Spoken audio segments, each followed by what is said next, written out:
समधी के मोछिया पहुँच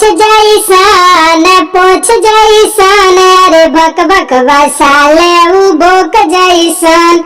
समधी के मोछिया पहुँच जैसन अरे पहुँच जैसन उ भक भक बसाले उ भोक जैसन। चकर पकर करेले लफंदर जैसन अरे मुँह के बटे बका बंदर जैसन। ले ले सामान थोड़ा मोड़ा हो, ले ले सामान थोड़ा थोड़ा हो अरे समधी के भैया लागस घोड़ा हो।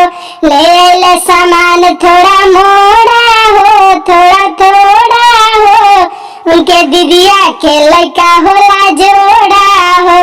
अरे समधी के मोछिया पहुँच जैसन अरे भक भक बसाले उ भोक जैसन।